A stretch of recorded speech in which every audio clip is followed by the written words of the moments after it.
మనమందరం చూస్తున్నాము. ట్రంప్ అమెరికాలో ప్రెసిడెంట్గా గెలిచిన తర్వాత మోదీ గారు మరి మోదీకి సంబంధించిన మీడియా అందరు కూడా ఇక ట్రంప్ గారు వచ్చినారు భారతదేశానికి అన్ని విధంగా విద్యార్థులకు చాలా లాభాలు అవుతుందని అనుకున్నారు. కానీ నిన్న అమెరికన్ గవర్నమెంట్ 104 భారతీయులను ఇల్లీగల్ ఇమ్మిగ్రెంట్గా ఘోషించి వాళ్ళను డిపోర్ట్గా చేసినారు. ఈ సంగతి జనవరి నుంచి తెలిసే, ఎప్పటి నుంచో ఆయన చార్జ్ తీసుకున్నారు. అప్పటి నుంచి చెప్తూనే ఉన్నారు, నేను ఇండియన్స్ అండ్ ఇతర దేశాల్లో ఉన్న వాళ్ళను పంపించేస్తాను అన్నప్పుడు మరి సుమారు 1 నెల నుంచి కేంద్ర ప్రభుత్వం మోదీ గారు కానీ అక్కడున్న జయశంకర్ ఫారెన్ మినిస్టరు వాళ్ళని అక్కడ ప్రభుత్వంతోనే మాట్లాడకుండా గమ్మని ఊకున్నారు. నిన్న మన 104 భారతీయులను కాళ్ళకు బేడి చేతులకు బేడి వేసి అక్కడ అమెరికాలో గూడ్స్ ఫ్లైట్లో లేకుంటే దగ్గరున్న మిలిటరీ వాళ్ళను తీసుకోపోయే ఫ్లైట్లో 104 మందిని అమెరికా నుంచి ఇక్కడ వరకు సుమారు 20 గంటల జర్నీ, 20 అవర్స్లో ఒక వాటర్ బాటిల్ నీళ్ళు కూడా లేదు, పండుకొంతందుకు లేదు, కూర్చుంతందుకు కుర్చీ లేదు, కాళ్ళకు బేడి చేతుకు అనే టెర్రరిస్టులు కూడా అట్లా తీసుకురారు. అట్లా టెర్రరిస్ట్గా తీసుకొచ్చి ఎయిర్పోర్ట్కి వచ్చిన తర్వాత ఏ ఫోటోగ్రాఫర్ ఏ న్యూస్ ఏజెన్సీకి కూడా మోదీ గారు అలో చేయలే. ఆయన కుంభమేళలో స్నానాలకు అదే మొత్తం మీడియా చూపిస్తున్నారు. కానీ 104 భారతీయులు దిగిన తర్వాత ఏ పరిస్థితుల్లో దిగినారు, వాళ్ళ పొజిషన్ ఏముంది, కనీసం ఎయిర్పోర్ట్లో రిసీవ్ చేసేందుకు ఇండియన్ గవర్నమెంట్ నుంచి ఎవరు లేరు. మళ్ళీ వాళ్ళను ఇంత ఘోరంగా తీసుకొస్తే ఇంకోవైపు మోదీ గారు వాళ్ళ కావాల్సిన వాళ్ళంతా బీజేపీ వాళ్ళు ప్రపంచమంతా డబ్బా కొడతారు. విశ్వగురు మోదీ అంటే ప్రపంచమంతా భయపడుతుంది. మోదీ గారు రష్యా అండ్ యుక్రెయిన్ వార్ తలుచుకుంటే ఆపేసినారు. మోదీ గారు తలుచుకుంటే ఇజ్రాయిల్ అండ్ గల్ఫ్ వార్లో ఇన్వాల్వ్మెంట్తో ఆగిపోతుంది. మరి మీకు ఇంత మంచి ఫ్రెండ్ ఉన్నాక 108 భారతీయులను ఇట్లా తీసుకువస్తే మోదీ గారు ఇప్పటి వరకు నోరిప్తలేరు, పార్లమెంటు చెప్తలేరు, ఆయన ఫారెన్ మినిస్టర్ ఆయన మాట్లాడతలేరు. ఇంకా ఏమంటున్నారంటే లా అమెరికన్ లా ఉన్నది, అమెరికన్ లాలో డిప్యుటేషన్ చేసేది లా ఉంది, వాళ్ళు ఇల్లీగల్ ఇమిగ్రెంట్కు పంపచ్చు. ఎస్, ప్రతి కంట్రీకి అధికారం ఉంది. కానీ దానికి మన అమెరికాలో ఉన్న ఎంబసీ ఇండియన్ గవర్నమెంట్లో వాళ్ళతోనే మాట్లాడి ఎంతమంది మా వాళ్ళను ఇల్లీగల్ ఇమిగ్రెంట్ ఉన్నారు దానికి ఒక కంట్రోల్ రూమో లేకుంటే డిప్యుటేషన్ సెంటర్ పెట్టి అందరినీ అక్కడ జమ అయిన తర్వాత ఎయిర్ ఇండియా మన ఫ్లైట్స్ని మన భారతీయులను మన గవర్నమెంట్ తీసుకొచ్చుకుంటారు. అలాగే ఇప్పుడు కెనడా కానీ మెక్సికో వాళ్ళ ప్రభుత్వాల వల్ల మనుషులను తీసుకుపోతున్నారు.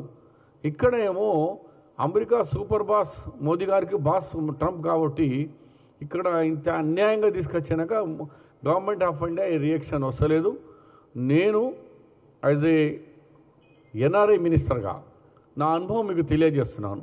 ఈ యొక్క పుస్తకం ఉంది, ప్రవాస భారతీయ దివస్ 9వ దివస్లో నేను మాట్లాడినప్పుడు రాజశేఖర రెడ్డి గారు సీఎం, నేను ఎన్ఆర్ఐ మినిస్టర్గా. ఈ ఫోటోలో చూడండి, 44,000 గల్ఫ్లో ఇల్లీగల్ ఇమ్మిగ్రెంట్స్కు తీసుకొచ్చిన ఘనత అప్పుడు ఆంధ్రప్రదేశ్ గవర్నమెంట్ ముఖ్యమంత్రి Rajasekhara Reddy, Shabbir Ali is the chairman of the NRI committee, మేము తీసుకొచ్చినాం. 44,000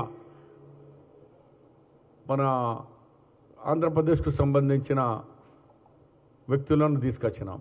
తర్వాత నేను స్వయంగా 8 దినాలు అక్కడ కూర్చొని ఈ జైల్లో, ఇక్కడ జైలు ఉంది, ఈ జైల్లో పోయినా జుమేరా జైల్లో వెళ్ళి అక్కడి నుంచి photo tickets batters.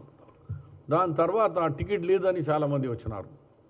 1254 ticket కేంద్రంకు రాసినాం. Manmohan Singh గారికి, రాజశేఖర రెడ్డి గారు డబ్బులు మేము రీపేమెంట్ చేస్తాం. మా మా తెలంగాణ అండ్ ఆంధ్రప్రదేశ్ ప్రజలు ఇబ్బందుల్లో ఉన్నారు, మాకు చార్టర్ ఫ్లైట్ మాకు ఇవ్వండి.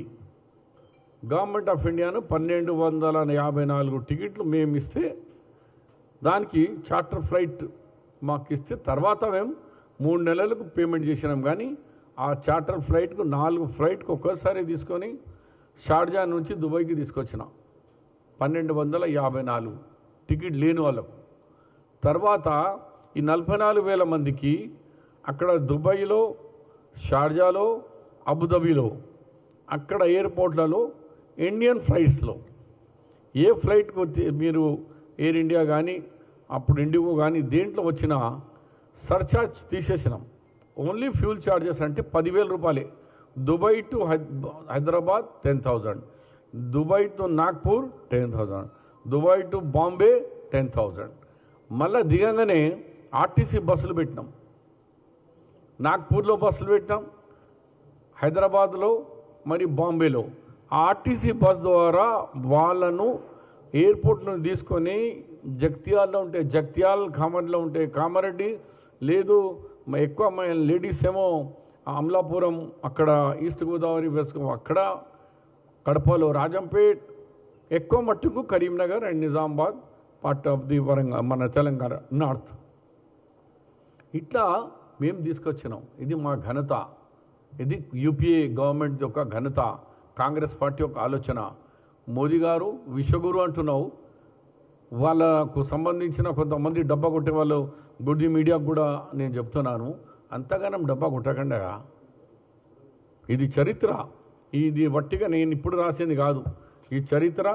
దాని తర్వాత అదిగా ఓ ఫోటో బతావుజీ, నేను దుబాయ్లో అక్కడ ఇండియన్ సెంటర్లో కూర్చొని టికెట్లు పంచిన గరీబోళ్ళు ఎంతమంది ఉన్నారో ఐడెంటిఫై చేసిన తర్వాత మేము వాళ్లకు 1254.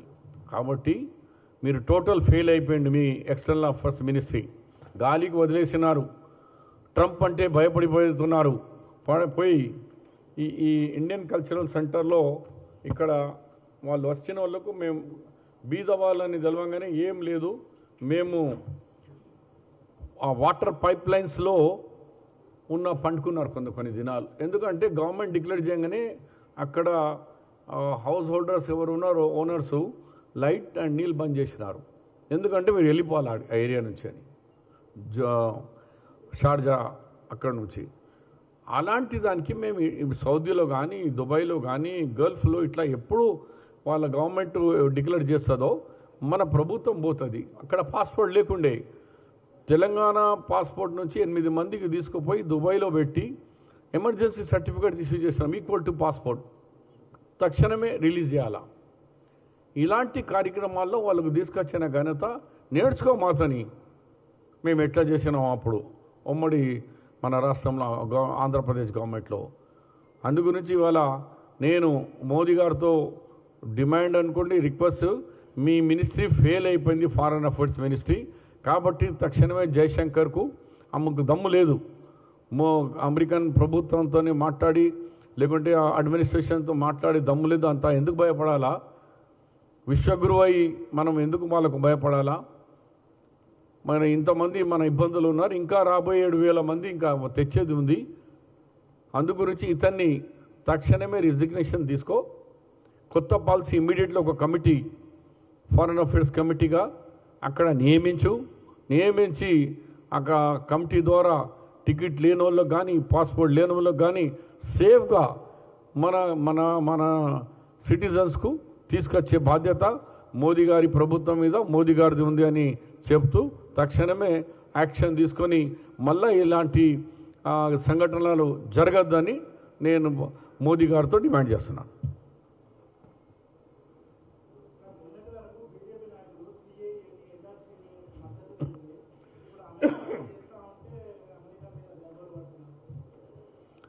నేను గగ్గోలు పడతలేను. అమెరికన్ వాళ్ళ లాను వాళ్ళు చేస్తారు, ఇల్లీగల్. అదే మోదీ గారి గవర్నమెంట్లో విశ్వగురు అంటున్నారు. ఆయన చెప్తే యుద్ధాలు ఆగిపోతాయట. రష్యా ఆగిపోతాడు, యుక్రెయిన్ ఆగిపోతాడు, ఇజ్రాయిల్ ఆగిపోతాడు, గాజా మీద అది బాంబింగ్ ఆగిపోతుంది, అంతా ఈయననే ఉన్నాడు. అందు గురించి ఆ మీడియా చక్కర్లు పోకుండా నేను అనేది వాళ్ళ చట్ట ప్రకారంగా ఇల్లీగల్గా ఉంటే వాళ్ళు పంపిస్తారు. వాళ్ళు ఒక సెంటర్ పెట్టేసి డిప్యూటేషన్ సెంటర్ డిపోర్ట్ చేసిన దానికి సెంటర్లో పెడతారు. అప్పుడు మన గవర్నమెంట్ ఇన్వాల్వ్ అయ్యి ఎంతమంది ఉన్నారో వాళ్ళను ఎట్లా తీసుకొచ్చుకోవాలా. మా దగ్గర అంత టికెట్లు ముందుగా లేనప్పుడు నేను పోయి ఇండస్ట్రియల్స్తో రిక్వెస్ట్ చేసిన, తలా 10 టికెట్లు ఇవ్వండి అంటే తలా 10 టికెట్, 20 టికెట్, 30 టికెట్ స్పాన్సర్ చేసినారు. షబీర్ సాబ్ మేము మా కంపెనీ నుంచి ఒక 15 టికెట్లు ఇస్తున్నాం, మా హైదరాబాదులో, మా తెలంగాణ, ఆంధ్రప్రదేశ్ వాళ్ళకు తీసుకున్నాం. అట్లనే కేరళ వాళ్ళు ఒక్కొక్కరు వచ్చి 20 టికెట్, 30 టికెట్లు అనౌన్స్ చేసినారు మాకు. మా కంపెనీ నుంచి 25 టికెట్స్, 25 నేమ్స్ ఇవ్వండి, మేము టికెట్ తయారు చేసి మీకు ఇచ్చేస్తాం. అట్లా భారతీయులు అక్కడ చాలా ధనవులు ఉన్నారు. కానీ అది ఎవరు చేయాలా? ఎంబసీ చేయాలా. ఫారెన్ అఫేర్స్ మినిస్టర్ అవి కూర్చోవాలా, ఎంబసీని పిలిపించుకోవాలా. ఎంబసీ వాళ్ళను కాంటాక్ట్ చేసి ఇంతమందికి వీళ్ళు డబ్బులు లేవు, ఆర్థికంగా ఖతమైపోయినారు, కాబట్టి వీళ్ళను ఇండియాకు పంపించేందుకు మీరు ఆర్థిక సాయం చేయాలా. ఆరు విశ్వగురు కాబట్టి మనకేం డబ్బులు తక్కువ ఉన్నది, మొత్తం డబ్బులు మనం పెట్టాలా. దమ్ము లేకుంటే ఒకవేళ మేము 2 చేసినాం. గవర్నమెంట్ నుంచి డబ్బు 1200 టికెట్ ఇచ్చినాం, ఒక సుమారు 2000 టికెట్లు మేము వాలంటరీగా జమ చేసి తీసుకొచ్చినాం. ఇది మా ఘనత, ఇది మా ఎక్స్పీరియన్స్. కాంగ్రెస్ అంటే మా అనుభవం. అందు గురించి ఈ పుస్తకం మీకు దీని మెయిన్ జిస్ట్ ఇమిగ్రెంట్ పాలసీ మీద మీకు వాట్సాప్లో మీకు పంపించేస్తున్నాను. అక్కడ ఇమిగ్రెంట్స్లో మేము కలుస్తున్న వాళ్ళ ఇబ్బందులు విన్నాం. రోలా స్ట్రీట్లో పోయి